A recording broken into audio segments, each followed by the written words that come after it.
Retomamos después de estas semanas de descanso que tuvimos, porque tuvimos quinto jueves, con lo cual nosotros tenemos solo el primero y el tercero, y este mes pasado hubo quinto jueves, así que fue una distancia mayor de la que tenemos habitualmente cada 15 días. Voy a retomar entonces el recorrido para recordar algunos de los conceptos que vimos el año pasado, que me parece que son importantes retomarlos para avanzar, primero por los que se integran este año por primera vez, y luego para ir recordando cada uno de nosotros, que siempre hay que repetir tantas veces los conceptos, para ir recordando algunos puntos importantes de este seminario. Estamos, para los que quieren seguirme, en el comienzo, en la clase 3, más o menos, donde Lacan va a tomar a Hamlet no solo la problemática del duelo, sino va a continuar con el objeto del deseo. O sea, yo les dije que este seminario Lacan avanza en ir conceptualizando el objeto del deseo. Ese concepto que empieza, recuerdan, en las relaciones de objeto, en el seminario 4, en el 5, con la metonimia, en el 6, que en algún momento, si quieren, lo pueden volver a ver, los que no lo vieron y los que vieron también. Está toda la articulación con el objeto oral y el objeto anal y el fálico, los fantasmas allí. La galma, como envoltura del objeto para el analista, en el seminario del banquete, el seminario 7, que es la transferencia, que también quizás retomemos algunos puntos allí. El 8, que les dije, la ética del psicoanálisis, donde diferencia Das Ding del objeto A. El seminario 9, que va tomando los diferentes tiempos de la identificación y va desarrollando el concepto de rasgo unario. Finalmente, para llegar a este seminario, el 10, que va avanzando en el concepto de objeto. Objeto de la angustia, objeto del deseo, y en este capítulo en particular se va a tomar con Hamlet el objeto del duelo. ¿Para qué? Para poder ubicar un concepto que va a desarrollar también en las clases siguientes, que es la relación entre la imagen especular y el significante. Tengan en cuenta que es una relación particular y esencial ubicar la relación entre la imagen especular y el significante. Para ubicar la relación entre estos dos conceptos, va a tomar la relación entre el ideal del yo y el yo ideal. Concepto que él va a desarrollar también en varios seminarios. ¿Por qué? Porque el ideal del yo es la marca del nombre del Padre, lo que constituye en la estructura del sujeto el significante fundamental nombre del Padre, que da lugar a la constitución del ideal en el comienzo mismo de la estructura del sujeto. Ese lugar está en relación a la ubicación del imaginario, de dimensión especular, con el objeto del deseo, que va a ser el yo ideal. ¿Por qué? Porque a partir del ideal del yo, que se inscribe en el nombre del Padre, el lugar del otro simbólico va a tener una función esencial. Y la relación especular para el sujeto va a ser fundamental si el sujeto se constituye en ese lugar del gran otro. O sea que tenemos ideal del yo, la marca del nombre del Padre constituyendo el ideal, la marca del rasgo unario, y la dimensión imaginaria del sujeto, que solo se va a constituir si tiene un lugar en el gran otro simbólico. O sea que cuando no está esa inscripción en el gran otro simbólico, va a haber una dificultad entre el simbólico y el imaginario.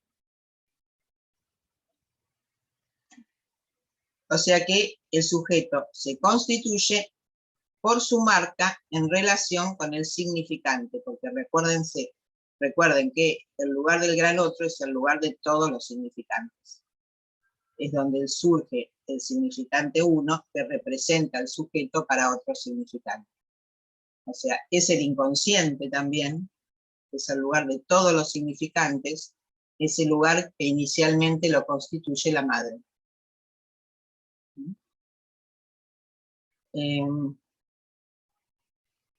Entonces tenemos ahí el lugar que el sujeto se constituye por la marca del significante en el lugar del gran otro.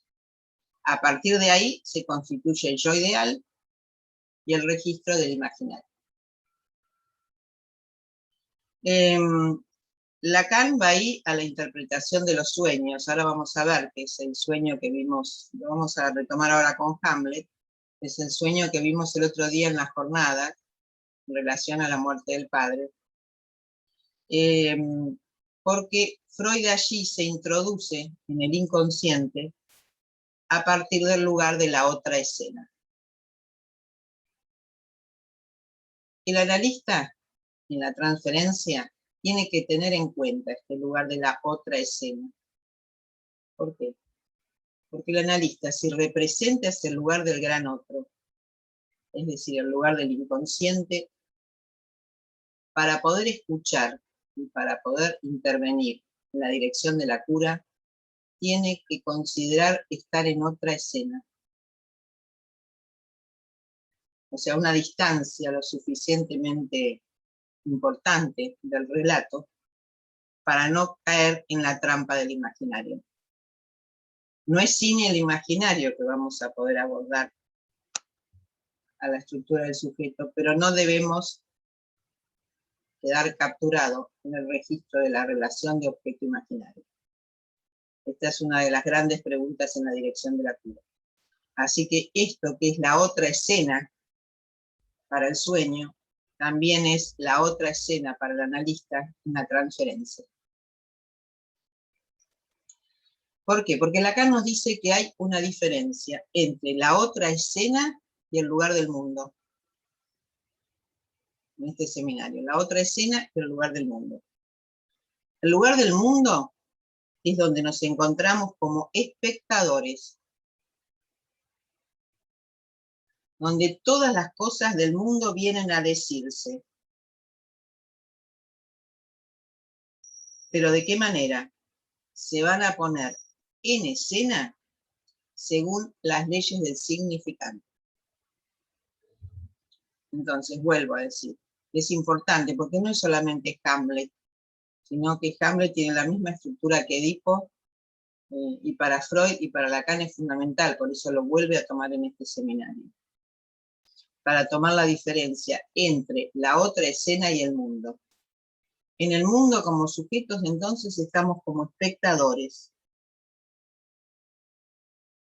Y las cosas vienen a decirse y a decir cuando se habla en la dirección de la cura, donde un analizante le habla a su analista, las ponen en escena según las leyes del significante. Metáfora y metonimia.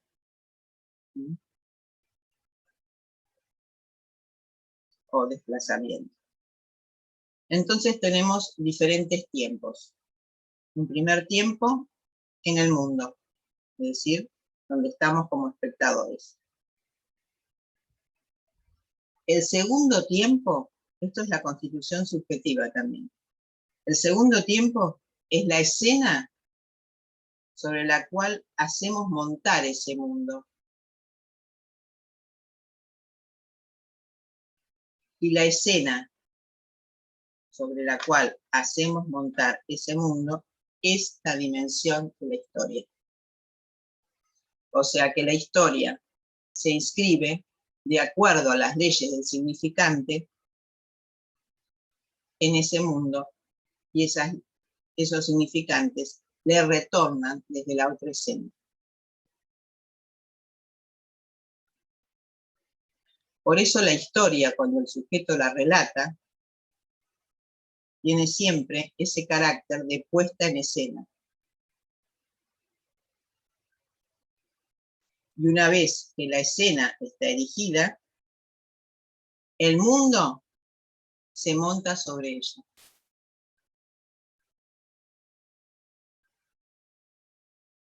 Y sobre esa escena del mundo sobre el cual el sujeto vive y monta la dimensión de su propia historia, el sujeto avanza pero siempre enmascarado.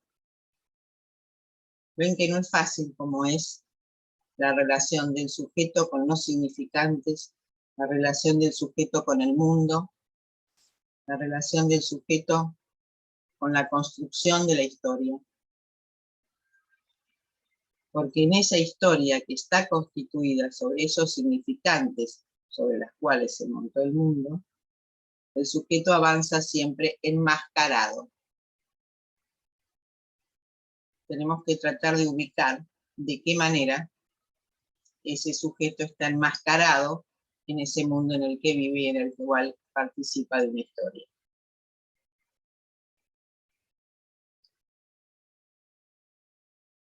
Cabe preguntarse, entonces, nos dice Lacan, cabe preguntarse, ¿qué le debe el mundo a lo que vuelve de la otra escena? ¿Qué le debe el mundo a lo que vuelve de la otra escena? Entonces, todo lo que llamamos el mundo del sujeto, en el curso de su historia, son residuos.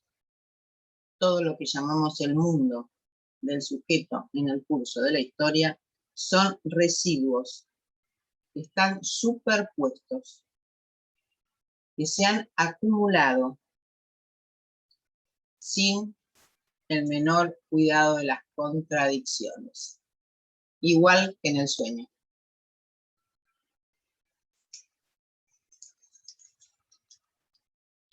Entonces, cuando nosotros creemos que vamos a tomar el mundo de un sujeto,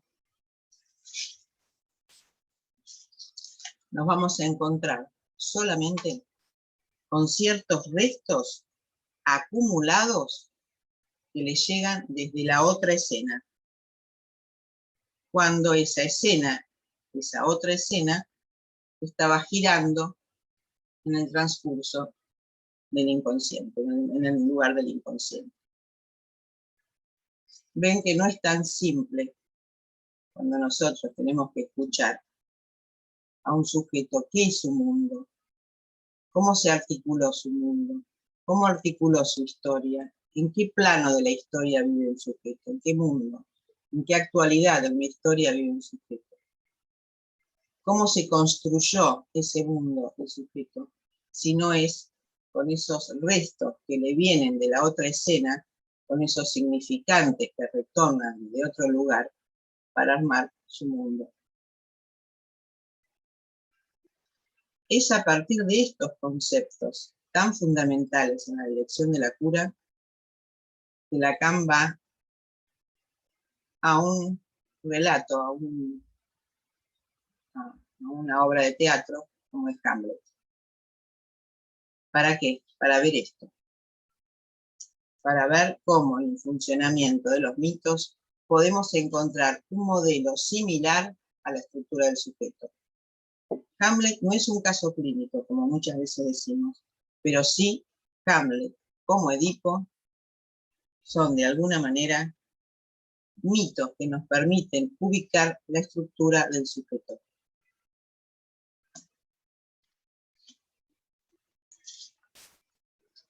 Entonces, el tema de Hamlet, saben que fue promovido por Freud, y lo voy a recordar porque esto lo vimos en la jornada, equivalente al tema edípico.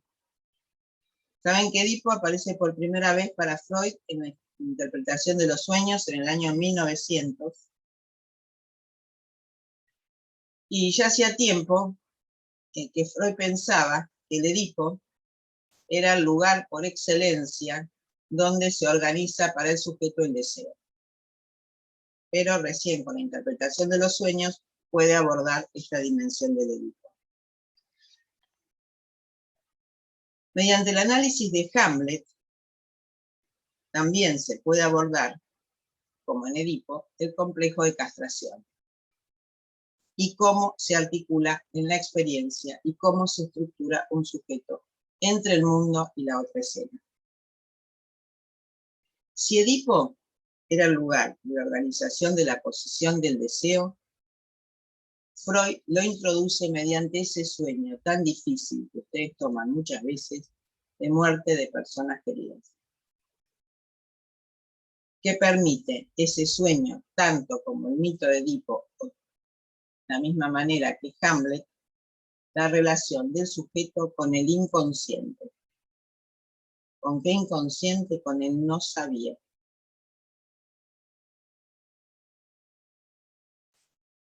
En relación a una posición del sujeto. El padre, evocado como inconsciente, encarna el inconsciente mismo del sujeto. Por eso les decía que cuando Lacan se mete aquí en la relación entre ideal del yo y yo ideal, tenemos que tener en cuenta que ese ideal del yo es la evocación del lugar del padre.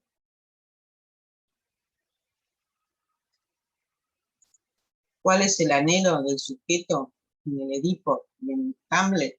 En los dos es el anhelo de muerte del padre. Los dos tienen la misma dimensión, el anhelo de la muerte del padre.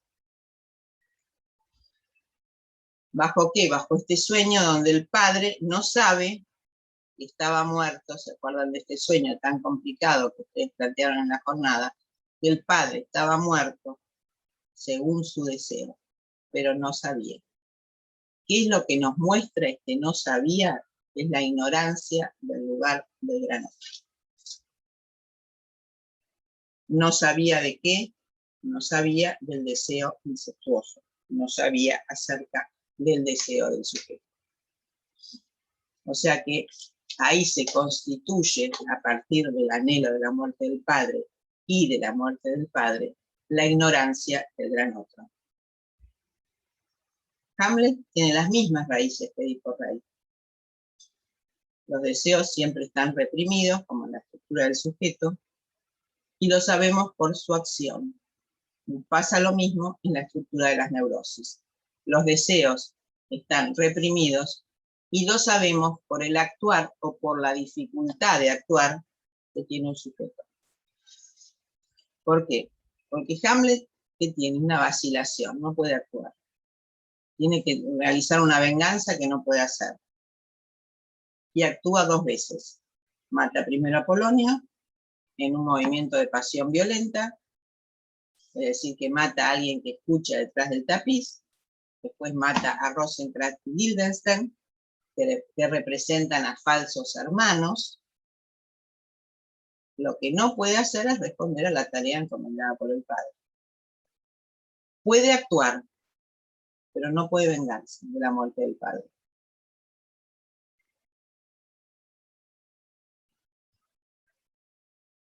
El horror debería incitarlo a la violencia por la cuestión de su madre, pero siempre queda detenido por escrúpulos de conciencia. Es un punto que lo podemos encontrar muchas veces en la clínica. El sujeto no puede actuar por escrúpulos de conciencia, porque sobre todo en la neurosis obsesiva, mucho más que en la histeria se presenta de otra manera.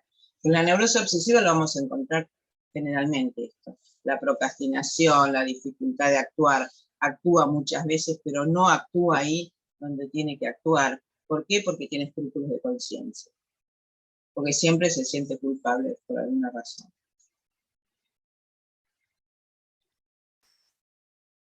Bueno, entonces, la historia la conocen, ¿no? Se trata de la obra que comienza después de la muerte del rey.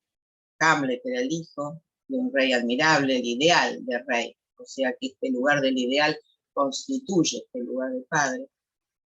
Lo picó una serpiente en el huerto. La madre después se casa rápidamente con su cuñado Claudio.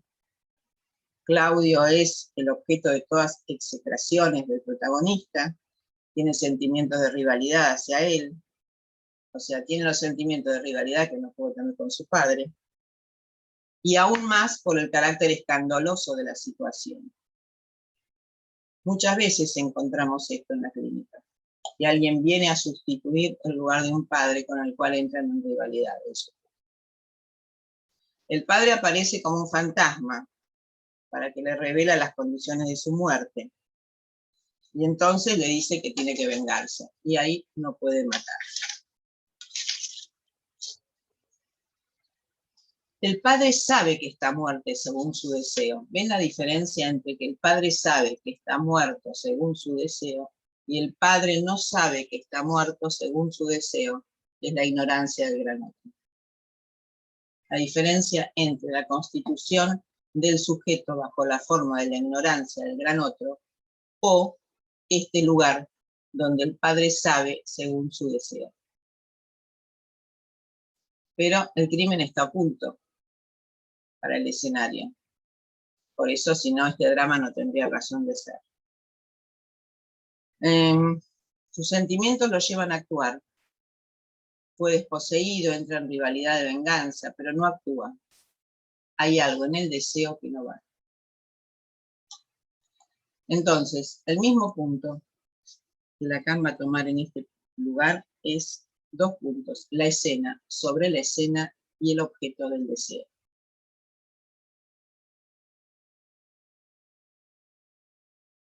El objeto del deseo, ¿cuál es para Hamlet? Ofelia. Para todo sujeto, el objeto de deseo es esa mujer. Y tomamos la heterosexualidad, por supuesto. Es el drama del objeto femenino. Es la desdicha de Ofelia. Y en la obra se expresa algo que es muy importante tener en cuenta, que es el horror de la femineidad. Por eso Hamlet actúa frente a Ofelia todas las posibilidades de degradación del objeto femenino.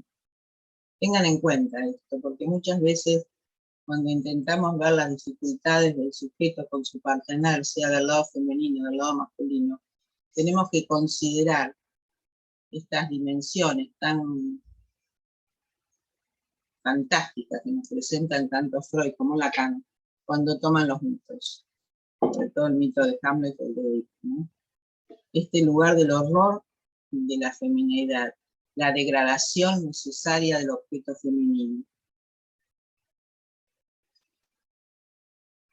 Ligadas a la vida misma de la mujer, en tanto se deja arrastrar a los actos que poco a poco hacen de ella una madre.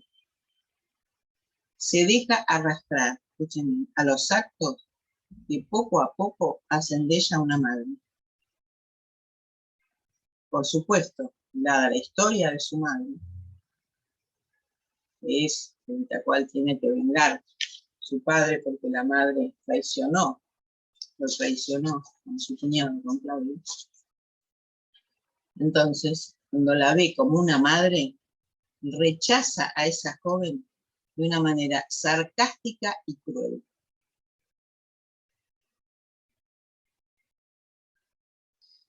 El padre de Ofelia da en el clavo. Si Hamlet está melancólico es porque le escribió cartas de amor a su hija y a sus deberes, y como él está muy atento a sus deberes de padre, le ordenó contestar agriamente esas cartas de amor. O sea que Hamlet está enfermo de amor.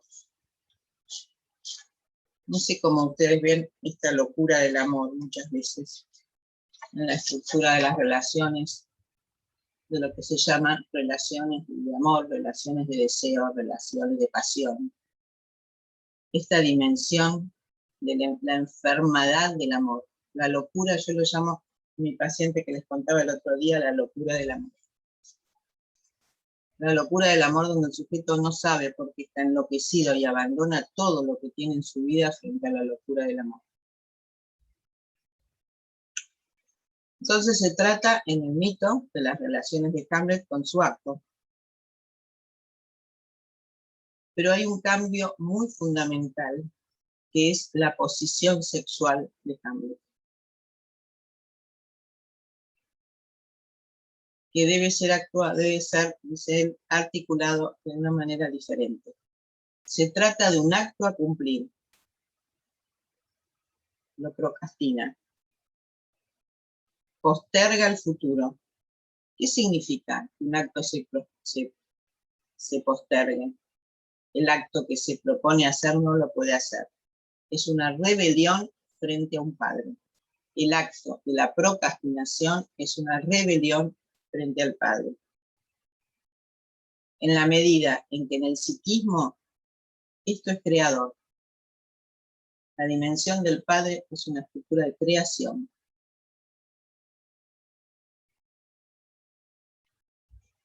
El acto de Hamlet no es como Goethe dijo, porque sostiene la vida y lo vuelve el héroe que es antes de su caída, en tanto no sabe nada para el hijo. Mientras Hamlet sabe, y porque sabe es culpable de ser. Le resulta insoportable ser. Este es el punto que Lacan insiste cuando dice que el sujeto no quiere saber nada. En la neurosis se avanza en estos términos. El sujeto no quiere saber. Porque el saber sobre el deseo es algo que al sujeto le duele mucho. Entonces dice que es culpable de ser, y ahí representa el crimen de existir. Ese crimen de existir lo compromete con el ser. El drama edípico se abre al comienzo, no al final. Y para Hamlet es entre ser y no ser. Es una víctima de esta elección. Son las marcas realmente desgarradoras de la injusta fortuna contra esos males que recibió, morir y dormir.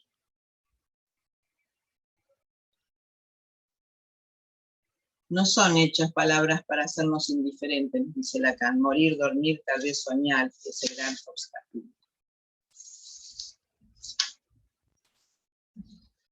Bueno, mucho más largo, y en esta dimensión, esto está sacado de otro seminario, pero en este seminario de la angustia. Porque en ese seminario Lacan nos decía que si el acto efectivamente se cumple, si hay una rectificación del deseo que vuelve al acto posible, ¿cuáles son las vías? La obra de Hamlet narra cómo algo lleva a equivaler a lo que le faltó inicialmente, a diferencia de Edipo, a saber, la castración. Hamlet le faltó esa dimensión de la castración. Por eso en el momento final, cuando puede matar al otro, él sucumbe y muere. ¿Qué nos dice Lacan cuando dice que la escena es sobre la escena? Que primero representa una escena que es ficticia. El sujeto también, y nosotros tenemos que ver esto, representa siempre ante nosotros una escena que es ficticia. En Hamlet es la escena de los comediantes. Nosotros tenemos que encontrar también para el sujeto una escena que nos representa que es ficticia.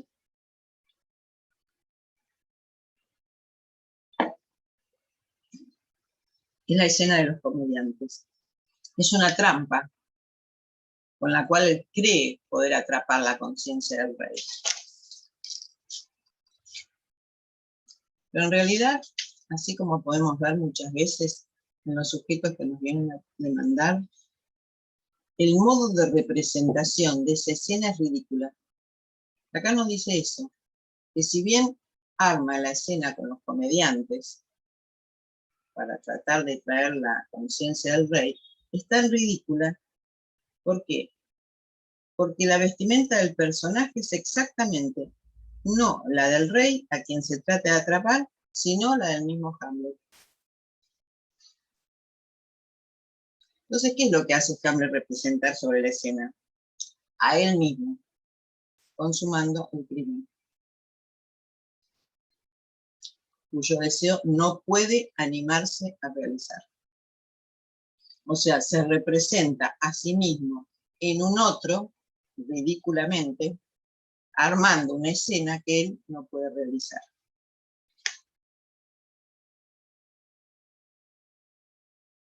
Es decir, no puede realizar el fantasma de su padre. Entonces, ese personaje, ustedes lo tienen que ver, por eso es entre el significante y la imagen especular, que Lacan nos quiere mostrar acá en el mito de Edipo, ese personaje da cuerpo a una imagen especular. Su imagen, no en la situación, el modo en que debe cumplir su venganza, sino de asumir primero el crimen que trata de vengar.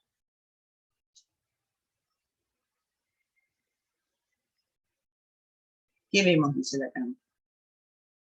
Es insuficiente, o sea que se hace representar por el doble, que muchas veces decimos que es esto del doble, que después también lo vemos en los elixires del diablo, cuando veíamos el concepto de Anne Cambridge, la dimensión del doble, del disfraz, de hacerse ser otro que es, de ese disfraz que se presenta de una forma ridícula como el mito de Hamlet. Es insuficiente ese disfraz, porque atrapa a su enemigo en un momento demasiado santo. El rey está orando. Entonces, al lado de este fracaso, Lacan articula un segundo momento, una identificación enteramente diferente. O sea, primero, una primera identificación con este otro de la imagen especular, y ahora va a haber una segunda identificación enteramente diferente, que es la identificación con el lugar de la mujer.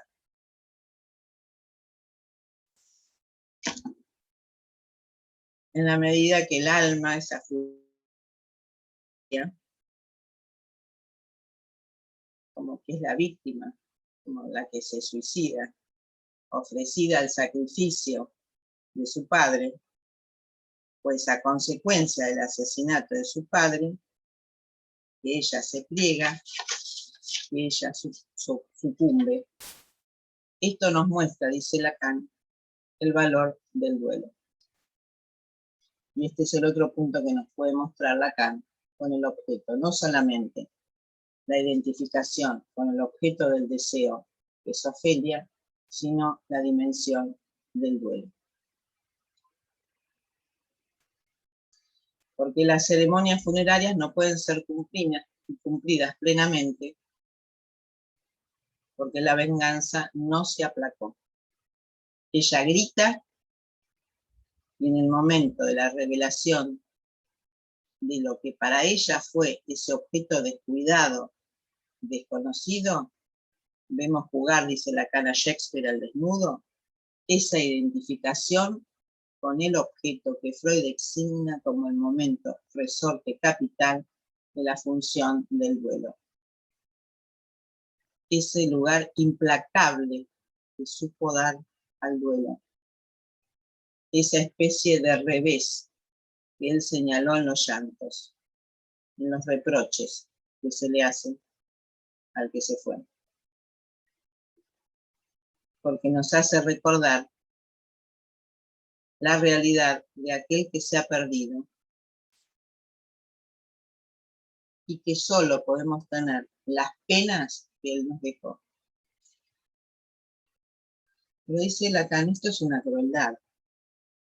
Realmente, si nosotros consideramos al duelo en estas condiciones, de recibir las penas que él nos dejó, es una crueldad. Tenemos que regocijarnos para suponer que él existió, para regocijarse de que él haya existido. Entonces, dice, no nos olvidemos de la identificación con el objeto del duelo. Freud la armó de dos momentos, negativos, pero también positivos. Es ahí donde aparece, en este objeto del duelo, el furor del alma femenina. Ese furor del alma femenina es lo que le da fuerza a Hamlet para convertirse a partir de ahí en un sonámbulo. Lo acepta todo.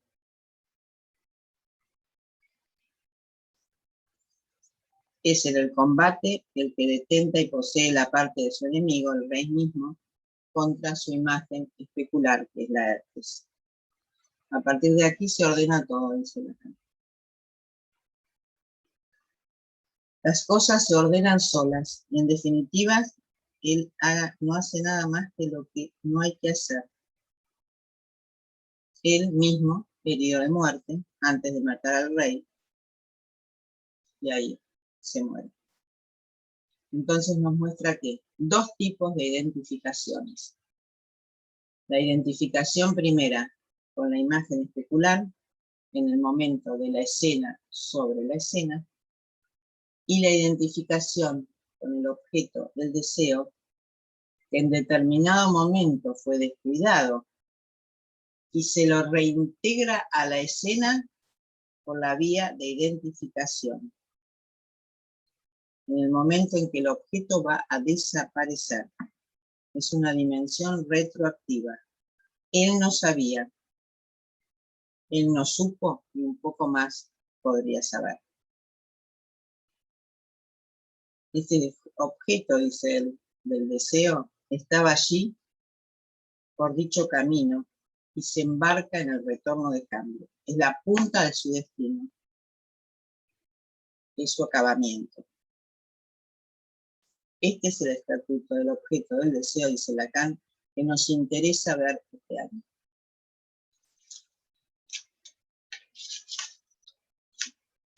Bueno, ustedes lo han visto varias veces, Hamlet, la dimensión de la escena sobre la escena, seguramente la dimensión del objeto del furor del alma femenina, la dimensión de qué pasa cuando el sujeto se identifica a ese objeto del deseo bajo esta forma y pierde su camino. Realiza su acto, pero pierde su camino.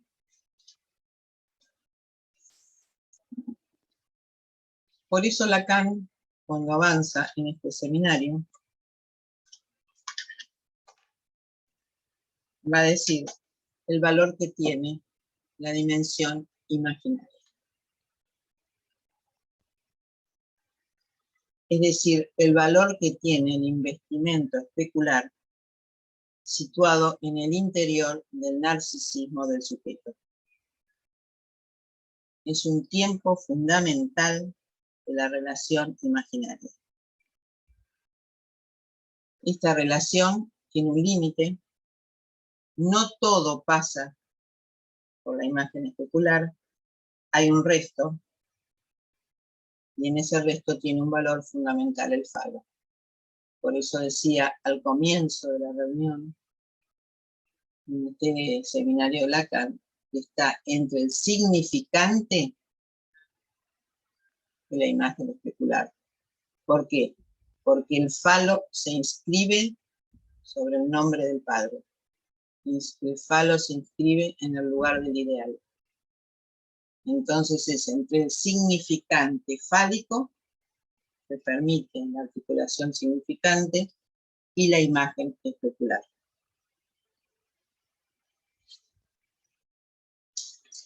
¿Eso qué quiere decir, dice Lacan? Es un seminario que las primeras partes a ustedes les resulta bastante difícil, pero que es muy importante de considerar, porque es la relación, tengan en cuenta ustedes, entre el significante y la imagen especular para poder ubicar el objeto del deseo. O sea, el camino que Lacan va a recorrer en el seminario de la angustia es entre el significante, la imagen especular y el objeto del deseo. Entonces, en toda relación imaginaria, en toda relación especular, el falo aparece bajo la forma de una falta. Se realiza lo que ustedes van a ver como I chiquita A entre paréntesis, I pequeña A entre paréntesis, que es la imagen real. La imagen real quiere decir cuando la imagen del cuerpo funciona en lo material del sujeto como propiamente imaginaria. O sea, la imagen real es la que funciona en el cuerpo como propiamente imaginaria. ¿Qué quiere decir que el cuerpo está como imagen? Es que el cuerpo está libidinizado. Por eso es entre el significante fálico, que es un blanco recortado de la imagen especular, y el cuerpo imaginario está libidinizado. Si esto no funciona, o si hay una dificultad en este punto, podemos encontrar diferentes accidentes en la dirección de la curva.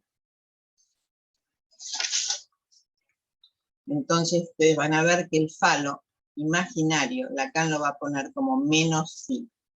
Entiendan que es menos phi. Eso quiere decir que es un blanco recortado siempre de la imagen especular.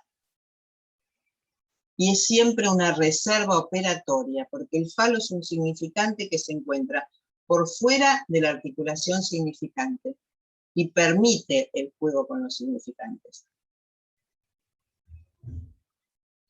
Tenemos entonces nombre del padre, constituyendo el ideal, sobre el cual se inscribe el significante fálico, a partir del cual se articula la relación imaginaria, permitiendo constituir un blanco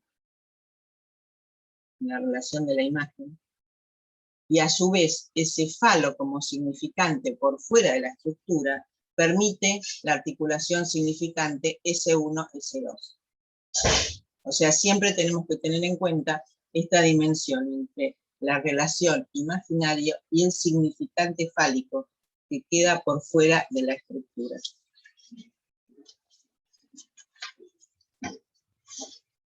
¿Se acuerdan del ejemplo que pusimos siempre en la constitución del sujeto? Ahora lo voy a decir a Pamela que lo ponga. Primero quiero terminar esto. Es lo que siempre veíamos en la articulación de la madre fálica, del objeto imaginario, del lugar del ideal, del lugar del nombre del padre. Ahora lo vamos a poner de vuelta para los que no lo vieron, pero que acá Lacan lo retoma bajo esta forma.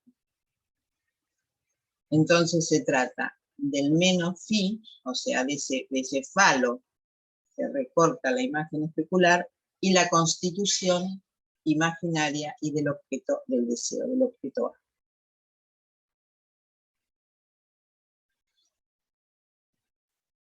Esta reserva fálica que queda por fuera de la estructura y que permite la articulación significante, está ligada en el varón al órgano.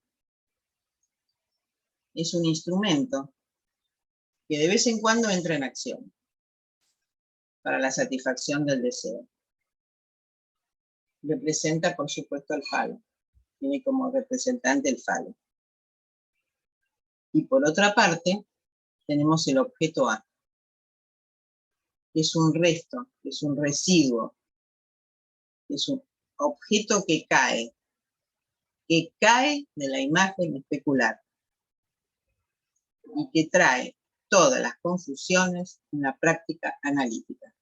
Entonces tenemos el falo, el menos phi, la dimensión imaginaria, y de ese lugar el objeto que cae es el objeto A. Cuando Freud habla de la angustia, dice Lacan, se trata siempre de este objeto A, que cae o no cae. Depende de la estructura, depende de los momentos.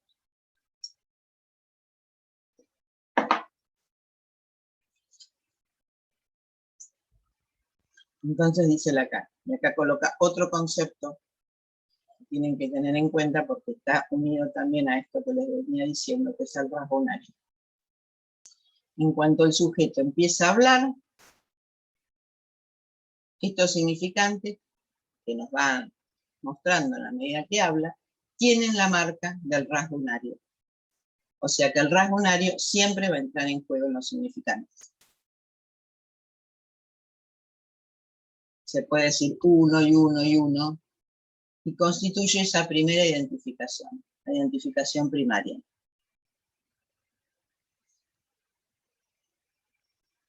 A partir de esta identificación primaria, se puede dar, entonces, la unidad llamada experiencia especular, que está autentificada por el lugar del gran otro.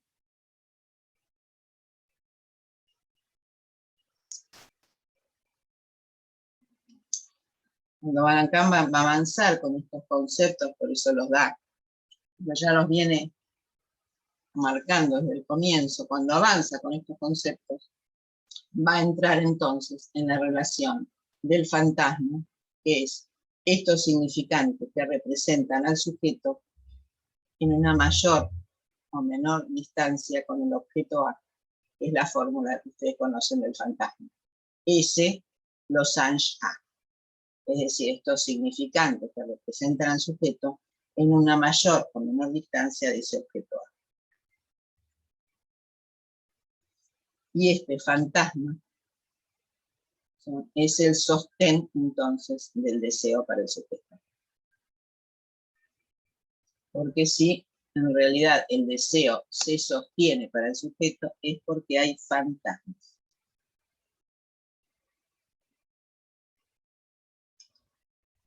Pero no es visible para el sujeto, porque no es visible en la imagen de su deseo. Cuanto más se acerca el hombre, cuanto más quiere atrapar al objeto del deseo, más alejado y más extraviado está de su deseo. Cuanto más quiere proteger la imagen especular, es decir, la vía de perfección del objeto, más engañado está. ¿Cuándo aparece la angustia entonces? Cuando algo viene a tapar ese blanco, ese menos fi, ¿vieron que dice que está recortada de la imagen especular?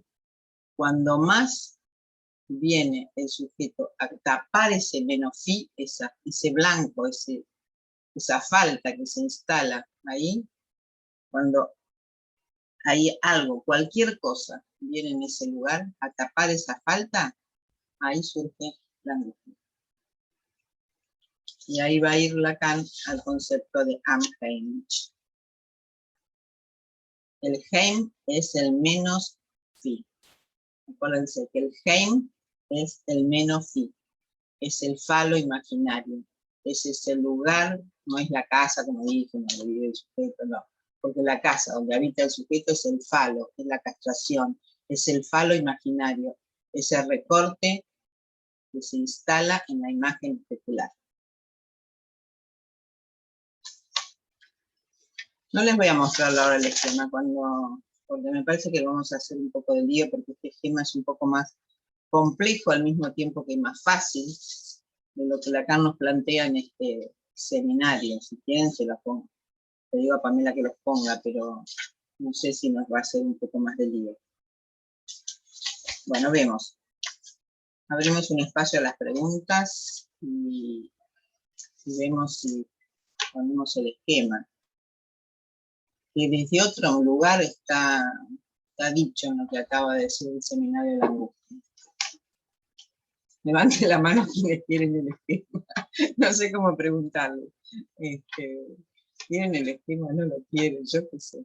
No sé si volver a colocarlos o nos va a complejizar un poco más lo que Lacan nos propone en este seminario. A ver, nadie nos contesta nada, qué sé yo decir. No sé. Algunos levantaron la mano que me parece que quieren el esquema. Bueno, ponelo. Nos va a complejizar, pero a lo mejor se acuerdan los que vieron en la escuela, lo tenemos en la pared, cuando volvamos a la escuela lo tenemos en el espejo de la escuela. Así que ponelo, el de constitución del sujeto.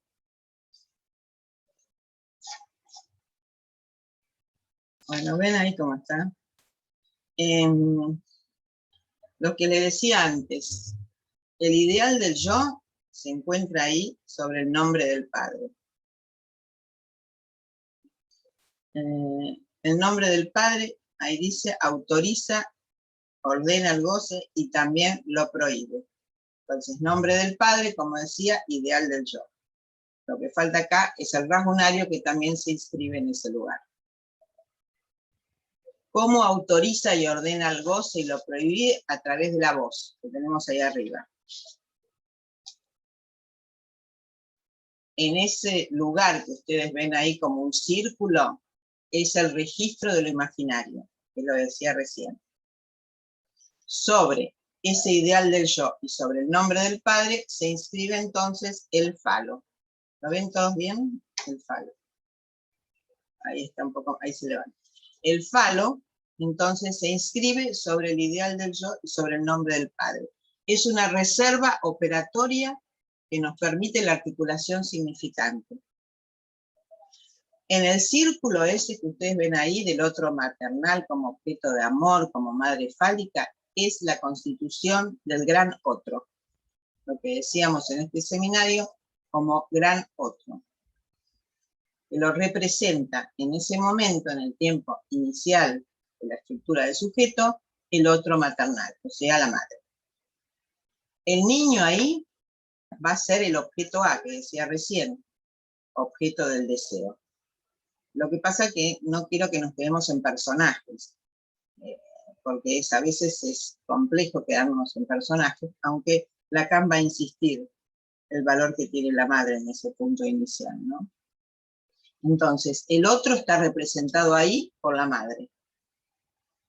Tenemos el deseo del otro. El niño le demanda al gran otro el falo.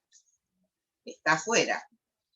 Entonces entra dentro de la estructura como menos phi. Ahí no está. Pero dice menos phi va a ser la representación del niño a través del falo. Ahí quedaría como el falo imaginario, el niño siendo ese falo para el otro. Entonces le demanda el falo, la madre dice que no, y esta posibilidad que no tiene el falo, o sea, la castración en el otro, la ignorancia del otro, como veíamos antes, o la castración en el otro, la ignorancia del otro, que no lo tiene, no tiene todo el saber, no tiene el falo, es lo que permite la caída del objeto. Cuando surge la separación ahí, en este fantasma del puede perderme, es cuando hay caída de objeto. En esta operación del sujeto en relación al otro, hay un blanco entonces, que es el menos fiel falo, que hace que no sea todo imaginario. El objeto A, que en ese momento está representado por el niño, puede caer. Este momento imaginario es lo que constituye el yo ideal.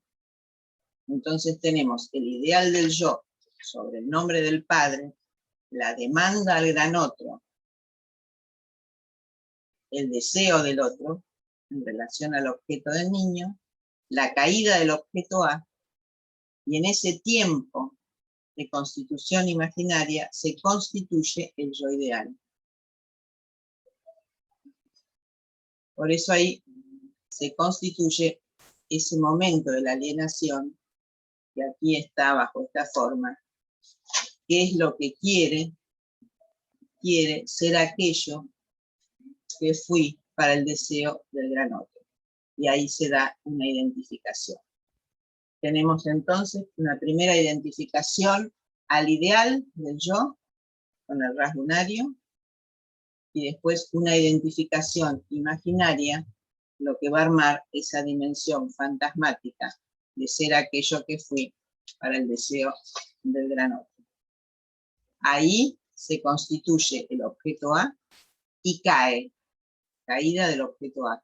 Por eso Lacan dice acá, que en el momento de articulación del sujeto en relación al gran otro, hay una caída del objeto. ¿Por qué puse mirada arriba? La voz, acuérdense, era la del nombre del padre, que autoriza y ordena el goce. Y la mirada es la mirada del otro maternal, que coloca al niño en ese lugar fálico. Por eso se dice que es necesaria la mirada del gran otro.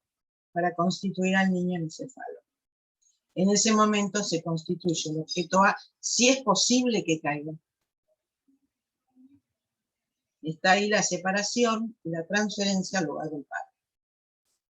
Si bien el nombre del padre está arriba, el padre es la incidencia efectiva del padre ahí, donde vuelve a darse toda la demanda de amor, y se da las equivalencias simbólicas que conocen tanto, pene, niño, ese es regalo. Subirlo un poquito, ponla para ver un poco más abajo.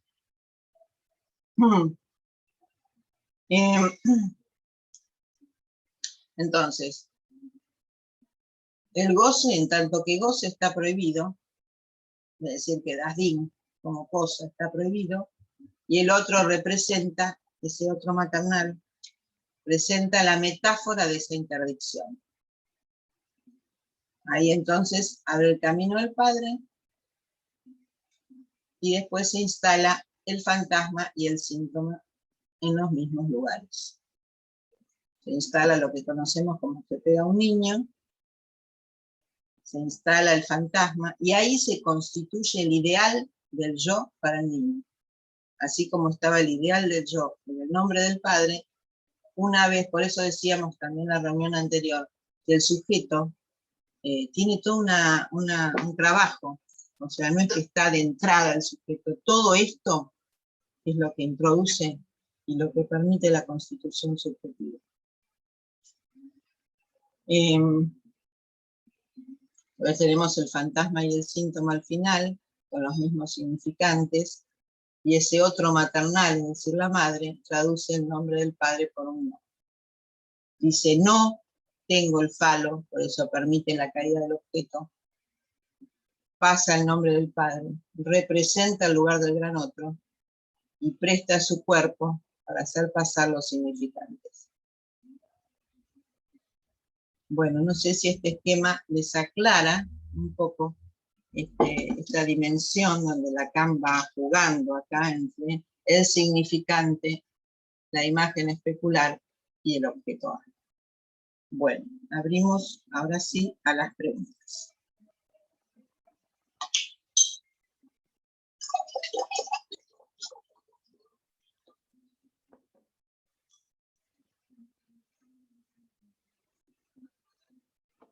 Los que no tienen esto pueden de alguna manera después mirarlo porque va a quedar grabado, ¿no? O sea, quedan grabadas las clases, así que pueden tener el esquema también ahí. No sé si tienes algo, te voy a mirar. Tengo que poner preguntas ahí para saber. Participantes, y ahí te van a salir las manos. Ahí está, participante.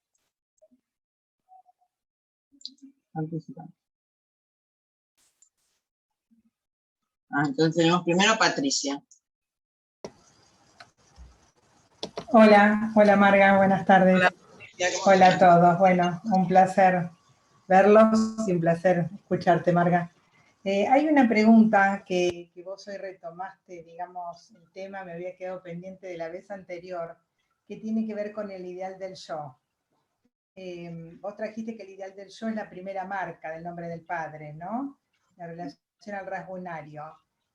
¿Cuál es la diferencia, si es que se me confunden a mí en este punto o no, con el ideal, cuando Freud habla del ideal como la salida del complejo de Edipo, digamos, como heredero del complejo de Edipo? ¿Cómo se articulan y cuál sería ahí la diferencia y la relación, si es que la hay? ¿Viste el esquema que recién presenté? El ideal del yo está ahí inicialmente en la estructura del nombre del padre, o sea, en el significante nombre del padre, sobre ese lugar se constituye el ideal del yo. ¿Sí? Después se arma todo el camino que vimos recién. La relación con el otro, de los significantes, la inscripción del falo, ¿sí? Como un significante privilegiado que al mismo tiempo juega en un modo imaginario dentro de la relación especular, pero permite la articulación significante que se inscribe sobre el nombre del padre. Tenemos el ideal arriba. Se hace todo ese camino Cuando llegamos al final del esquema, donde hay caída del objeto y transferencia al lugar del padre, donde vuelve a articularse la demanda de amor al padre, el pedido de falo al padre, ¿sí? Y luego el no también del padre, y ahí se constituye el síntoma y el fantasma para el niño, ese es el cierre del Edipo. En ese cierre del Edipo, ahí, inicialmente, míticamente, porque después es a los 5 años, míticamente, si nosotros lo tenemos que ver en la estructura del sujeto, ese cierre de la estructura, ahí se constituye el ideal como heredero del complejo de Edipo. Pero se constituye para el niño. Pero para que se constituye para el niño, para el sujeto, es necesario, primero, que esté en el nombre del padre. Porque si no se constituye ese ideal en el nombre del padre, no se puede constituir luego el ideal para el niño. Claro, En el cierre del Edipo, en el cierre de todo ese recorrido, por eso decimos que el sujeto no está de entrada. El sujeto es efecto de todas esas operaciones que fuimos viendo en el esquema, y finalmente se constituye ahí en el momento de caída del objeto. Ahí está el objeto a niño que cae de ser el falo de la madre, cae de ser ese lugar imaginario, va al padre, la incidencia efectiva del padre en ese momento. Por eso muchas veces decimos, es necesario que el padre tenga una incidencia efectiva en el niño, para prohibir a la madre, para privar a la madre de ese falo que es el niño. Si la incidencia efectiva del padre priva a la madre, hay posibilidad también de caída. Pero también, acuérdense, siempre les digo que tengan en cuenta en la dirección de la cura, que el ideal es el padre de la madre. El nombre del padre para la madre, para el lugar de la madre. O sea, el lugar que tuvo el nombre del padre o el padre de esa madre en lo social. O sea que cuando ustedes avanzan para ubicar el lugar del padre, no se queden solo con el padre del niño. Porque muchas veces, y esto lo repito siempre, muchas veces hay una distancia muy grande entre ese ideal materno en relación a su propio padre y el padre que eligió para ese niño. Y entre esos dos lugares se juegan las dificultades muchas veces y los síntomas que los niños presentan. Entonces, si todo ese camino se puede dar, se constituye en el cierre del Edipo el ideal para el sujeto. Es que el ideal es una operación que se produce como efecto de la caída. Claro. Objeto A y del cierre del Edipo. Eso muchas veces cuando uno lee los primeros seminarios de Lacan se queda con que el ideal, o como uno lee a Freud también, se puede quedar con que el ideal es solo en el momento del cierre del Edipo, no. Claro. Tiene que estar, Lacan insiste tanto en el valor de ese significante nombre del padre, y en este seminario insiste tanto en el lugar del falo como un operador por fuera de la estructura, como ese blanco, esa falta, esa castración, que cuando viene algo a colocarse en ese blanco, aparece la muerte. Ese menofí, acuérdense que es el Heim. Eso, lo siniestro, es otra cosa. No sé si te quedó claro. Sí, absolutamente. Gracias, María. Bueno. Liliana. Sí. Hola, Marga. Bueno, saludos para todos también. Bueno, un placer que nos encontremos. Si pudiese retomar, Marga, como la constitución ahí de la imagen especular, porque siempre en el seminario 10 es, por lo menos, no me resulta ahí muy claro. A ver, vos colocabas recién que en la imagen especular y hay un resto que es el falo, pero la constitución allí de la imagen especular. Esto lo vamos a la próxima porque estaba eso en lo que sigue, porque hoy no lo quise tomar porque me parece demasiado, es cómo se constituye la imagen virtual y la imagen real. a través perfecto. del espejo plano y el espejo cóncavo, ¿se acuerdan? Sí, sí. Entonces eso no lo quise tomar hoy porque es un poco más complejo. Lo voy a tomar la próxima, cómo a partir del espejo plano hay una relación con el lugar del gran otro y cómo está la inversión ahí a partir del espejo cóncavo. Por eso lo dejo para la próxima. Bueno. Lo que hoy planteé de la localización imaginario, quiere que les quede claro esto, que el falo queda bajo la forma de una falta. Siempre, él va a volver a insistir en esto, que el falo queda como bajo la forma de una falta. No todo el investimento especular pasa por la imagen. Esa es la otra. Siempre que hay imagen especular, hay un resto. Ese resto es el eje de toda la dialéctica. Ese resto tiene que ver esencialmente con el valor que tiene el falo en la estructura. El falo es una reserva operatoria de la imagen especular. Sin la significación fálica no hay formas de constitución de la imagen especular.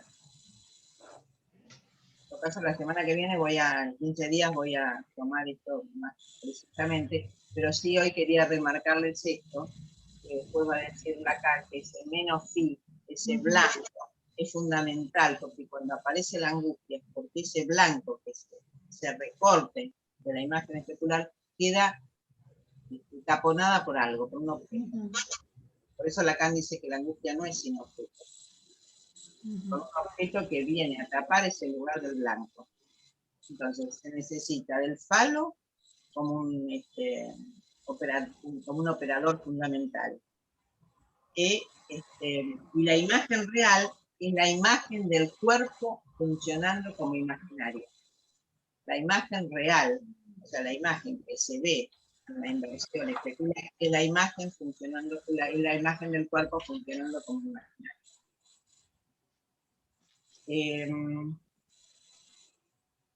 Bueno, después lo vamos a seguir avanzando con este concepto y les voy a mostrar el esquema que tiene Lacan en este seminario, que hoy no lo puse. Lo vimos el año pasado, pero lo vamos a volver a ver este año. Bueno, gracias, Marga, y voy a estar súper atenta a la próxima. Dale, gracias. Queda como un enigma, hay cosas que tienen que quedar como enigmas, porque si no, Perfecto. no continúan ustedes. Como con los analizantes pasa igual, yo no me digo, después no vuelven. Hay que dejar lugares enigmáticos.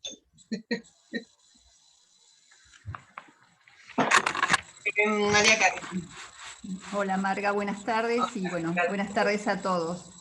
Me parece que a todos nos hace mucha pregunta ese tiempo del estadio del espejo, ¿no? Porque iba a preguntar yo también, porque por la castración, ¿qué quiere decir que a Hamlet, si podrías abrir, que a Hamlet le faltó la castración, ¿no? Estaría en relación con ese falo imaginario, esto que, bueno, si lo podrías abrir un poquito. Eso que está claro, que faltó en el origen, un problema en el origen en relación a la castración. Claro, porque la castración, como falo imaginario, ¿no? Después está la pérdida de los objetos también, como momentos de castración, pero juguemos este primer momento de la dimensión del falo imaginario como un blanco, que se sobre el nombre del padre. Ustedes saben que el nombre del padre en Hamlet está complicado, porque el padre se aparece sabiendo. O sea, que el padre no está constituido por esa ignorancia del gran otro, que decíamos antes, que el padre no sabe que estaba muerto. En Hamlet el padre sabe que estaba muerto según su deseo. Para que se constituya la castración imaginaria, es necesario que el padre no sepa. No saber tiene que constituirse. Cuando se aparece como fantasma, como cosa, para decirle al padre que sabe cómo murió, que sabe que lo mataron con un veneno, que sabe que Claudio se quedó con la madre, que lo mató a él, ahí no tenemos la ignorancia del otro, no tenemos un padre que ofrece la castración. Tenemos un padre que vuelve, por eso Por eso decía, hay un ruido raro, no sé por qué. ¿Por qué es un ruido Pamela? Hola. Me parece que es el audio de María Carmen. Bueno, lo saco, a ver. Bueno, a ver, te digo esto. El padre de Hamlet es un padre que no está castrado, es un padre que sabe cómo fue el muerto, que sabe de qué manera y vuelve de la muerte, no es un padre muerto. El nombre del padre se inscribe sobre la muerte del padre. Acá no está la muerte del padre constituida, por lo tanto no hay inscripción seria del falo sobre el nombre del padre. Porque es una cosa que el neurótico intente siempre matar al padre, ¿no? Ese padre que no termina muchas veces de ocupar ese lugar de morirse en su deseo para darle lugar al deseo del hijo. Otra cosa es el padre que no terminó de morir, porque si vuelve por el fantasma quiere decir que no está muerto. Cuando el padre no está muerto en esta forma, que retorna todo el tiempo bajo esta forma, es una dificultad del sujeto con la castración. Por eso en el momento mismo que va a realizar su acto de la venganza del padre termina muriéndose. No le da lugar y cuando se encuentra con el objeto del deseo, lo tiene que degradar de tal modo para que después pueda identificarse a él. O sea que tiene una dificultad más seria que en el mito de Edipo. Donde si bien se saca, después también lo vamos a ver en este seminario, con los cuadros donde están los ojos sobre en esos cuadros que están los ojos sobre un plato, ¿no? Donde Lacan dice que Edipo quedó ahí ciego cuando descubrió el incesto. Pero una cosa es quedar ciego porque descubrió el incesto y porque quiso saber algo que no debía saber frente a la esfinge, y otra cosa es la muerte del sujeto en el momento del acto. Hay una diferencia entre Edipo y Hamlet en ese punto. Así que es un padre que no terminó de constituirse como nombre del padre, a pesar de haber sido un rey tan idealizado para el pueblo, ¿no? Bueno, gracias por la pregunta. Tenemos ahora a Marcelo Ordóñez. Bueno, ¿qué tal, Marga? Hola. Muchas gracias por todo esto que traes. Es muy bueno esto entre el seminario 10, el 6, bueno, y otros seminarios. Yo me había quedado pensando en estos dos tiempos de identificación que vos traes. En realidad, bueno, son muchas cosas, ¿no? Pero empecé a ubicarme, a tratar de ubicarme en esto del duelo, que vos partías, creo, si te seguía bien, en la cuestión del duelo. ¿Qué podés decir? Porque lo que me parece interesante en la clínica, ¿no? Por ejemplo, porque siempre me llamó la atención esto que en Hamlet sucede eso, que el padre aparece, que el padre sabía, y automáticamente paso siguiente, se desarma toda la relación de amor que tiene con Ofelia. Como es muy interesante, ahí mostrando lo estructural, cómo está estrechamente ligada una cuestión con la otra. Bueno, y eso en la clínica me parece muy interesante. Creo que en algún momento vos dijiste eso, ¿no? Porque, por ejemplo, ¿a qué asistimos nosotros? A estas locuras del amor, por ejemplo. Las locuras del amor. ¿No es cierto? Bueno, quería si vos podés abrir un poco más eso con respecto a estos dos tiempos, porque me parece como que estos dos tiempos de identificación que dijiste, de imagen especular y después con el objeto como necesarios para el sujeto, por ejemplo el caso de Ofelia, tiene que pasar por ahí, donde se muere, donde asiste o sea, ¿para qué? Para duelar, para hacer algo del duelo. Lo que está en problema es con el duelo. Bien, está en problema con el duelo primero porque no hay duelo de la muerte del padre, evidentemente ahí no hubo duelo. La madre se casó rápidamente y no hubo posibilidad de duelo con la muerte de la madre, del padre, ¿no? El padre no termina de morir, no hubo duelo, no termina de morir, vuelve a través del fantasma, no hay duelo ahí. Cuando Ofelia se transforma en madre para él, se acerca demasiado a la madre incestuosa, con lo cual la dimensión de que no hay una verdadera constitución del padre, como decía antes, que prohíba a la madre el incesto, ¿no? Que prohíbe, que privatiza a la madre, no está jugado en este lugar. La madre conspiró con el cuñado para matar al padre, y ahí verdaderamente se transformó en una mujer voluptuosa, una mujer como la llama en Hamlet. Genital. Una mujer genital, exactamente, una mujer genital. Entonces, cuando Ofelia se acerca a esa posición materna, evidentemente él la degrada, la rechaza, la insulta, y bueno, termina en el suicidio. Cuando ya está perdiéndola a ella, le agarra el ataque del amor y se identifica ese objeto del deseo. Pero evidentemente ya está perdida. O sea, y el objeto del deseo muere. Y él muere en el momento mismo que produce el acto. Entonces, la primera identificación de la escena sobre la escena, con la dramatización del otro especular, de los comediantes, ahí tampoco lo puede lograr, porque es ridícula, de alguna manera, como dice Lacan. La vestimenta, donde él quiere agarrar la conciencia del rey para matarlo, en realidad es el propio Hamlet que quiere matar a su padre. Representaría al propio sujeto que quiere matar al padre, que no termina de poder matarlo. No termina de poder matarlo porque el padre no está muerto. No está muerto según su deseo. Esto es el ejemplo tan genial del sueño ese que vimos en la jornada y que nos dio tantas vueltas para decir qué quiere decir que no estaba muerto según su deseo o estaba muerto según su deseo. Este padre no estaba muerto según su deseo, entonces no lo puede terminar de matar y queda como ridículo en la escena misma, ¿no? Así que esos son los dos tiempos de la identificación. Gracias, Marcelo. Sergio. Hola, buenas tardes, ¿se escucha? ¿Eh? Sí. Bueno, Marga, gracias por la presentación. La verdad que muchas preguntas. Una de las cosas que creo que yo venía con la misma idea que Liliana, creo que voy a tener que esperar 15 días porque venía en relación a la pregunta en este ideal, ¿no?, del nombre del padre para la madre, qué pasaba justamente con la mirada, ¿no?, en relación al estadio del espejo, ¿no? ¿Qué es lo que le transmite la madre en esa mirada? Eso sí se puede plantear, lo que no plantear era la constitución del espejo plano y el espejo cóncavo, que lo vemos la próxima.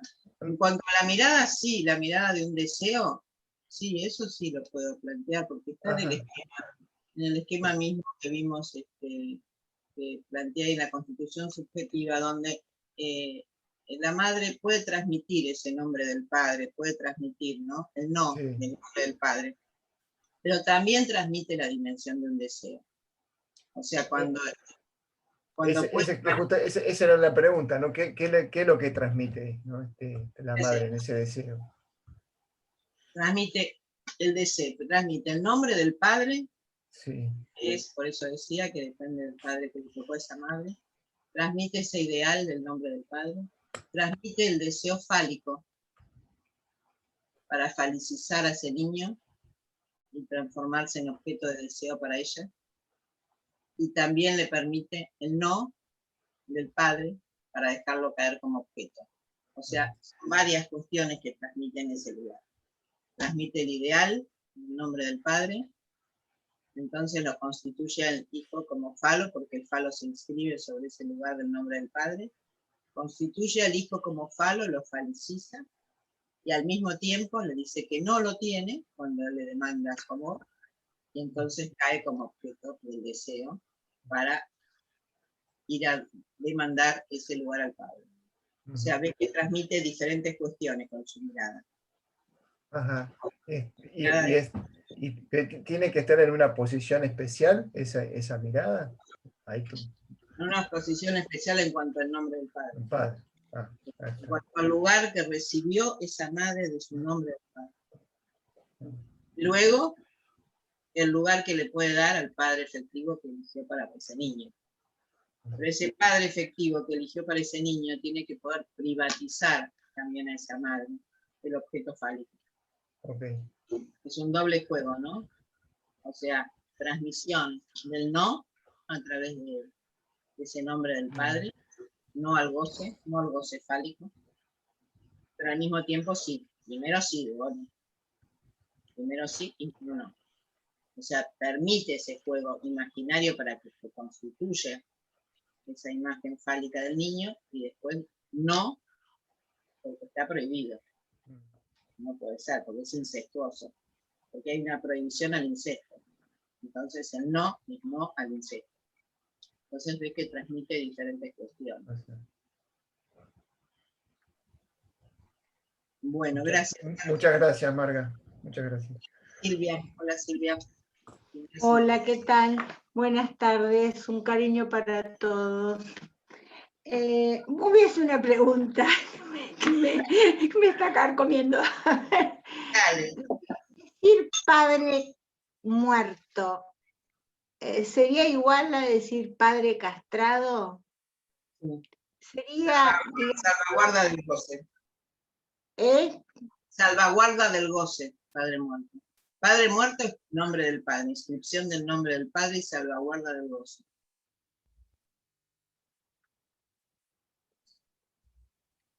Del goce. Ahora, bueno, ¿puedo o no? No puedo seguir. Me pareció interesante, Marga, el grafo que mostraste, donde el ideal estaba montado sobre el nombre del padre. Eso me hace pensar en el rasgo unario. Rasgo unario como primera identificación, como uno, es el S1, ¿cierto? Pero antes que esto, ¿estuvo la huella que ha de ser borrada? No, el rasgo unario es la marca inicial. No es el S1, es el 1. El S1 es significante, la constitución significante. Es el 1 de la marca. Es el 1 de la marca. Okay. Uno más, es el 1 de la marca. No es el S1. El S1 se constituye a partir del rasgo unario. Es la marca, entonces. La marca. La marca que se inscribe sobre el nombre del padre. En todo caso, a la próxima voy a traer algo más del rasgo unario, porque siempre vuelve esa pregunta, ¿no? Sí, y nos vuelve loco cada vez, a mí me vuelve loco cada vez que lo encuentro. Claro, sí, es lo más difícil. A la próxima voy a traer más la descripción del rasgo unario. ¿Cómo lo dice, cómo lo trae la cana del seminario de identificación? Te lo agradezco, te lo agradezco, te lo agradezco. Gracias. Bueno, chao. Adriana. Bueno, y cerramos con Adriana.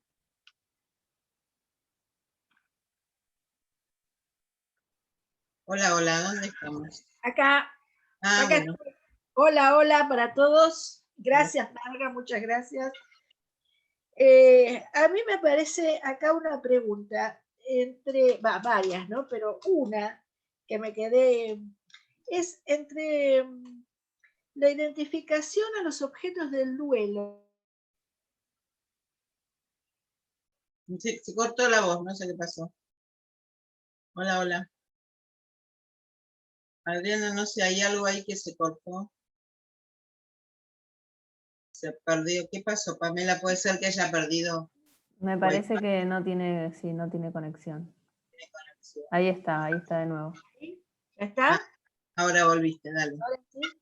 Bueno, Volvé. una pregunta que sería, entre los objetos del duelo, el furor del alma femenina, a ver si pudieras abrir un poco más a qué llama el furor del alma femenina, como lo que le da fuerza a Hamlet. Sí, sí, ¿no? la locura de Ofelia en el momento mismo que quiere también defender el lugar de su padre. Y está en una cosa de locura ahí, Ofelia, y es ahí donde lo ayuda a Hamlet a precipitarse en el acto. Los objetos del duelo, Lacan lo toma en este seminario, en ese punto, para decir que este furor, estos gritos, estos llantos que aparecen ahí en la obra, de la dimensión de Ofelia, dice que generalmente traen los duelos traen este modo de expresión. Y él dice, no, deberían cuidarse un poco en esto. En realidad uno tendría que ser como más respetuoso del que se fue. Uno de los lugares terribles es Zorba, el griego, ¿no? Cuando mueren y están todos ahí queriendo quedarse con las cosas del muerto y se ponen a llorar. No sé si se acuerdan en la película Zorba, el griego. Claro. Pero esa cosa así tan como expresión de dolor, de locura, de malestar. Está bien, está la tristeza con el duelo, pero Sí, sí. simplemente lo que él dice ahí, y que me parece rico, y lo relaciona con los campesinos, dice, tenemos que hacer como hacen los campesinos, ¿no? Poder realmente pensar en la vida del que se fue, honrar la vida, como dice la canción, honrar la vida del que se fue, de alguna manera, ¿no? Y no estar ahí a los gritos, a los llantos, que no Y no termina solo, el dolor que realmente supone que alguien se haya ido en ser querido. digo, no solo las penas en ese sentido, ¿no? Claro, no, Claro, sino poder reconsiderar quién fue ese en vida. claro. Recordarlo por lo bueno, por las cosas, por las obras, por lo que realizó en vida, ese ser querido, ¿no? Ahí muestra una diferencia importante en cuanto a cómo enfrentar la dimensión del duelo. Toda una pregunta, respuesta de cada sujeto frente a la pérdida de un ser querido. Gracias, Marga. Bueno, gracias a todos y nos vemos en 15 días. Hasta la próxima. Chao.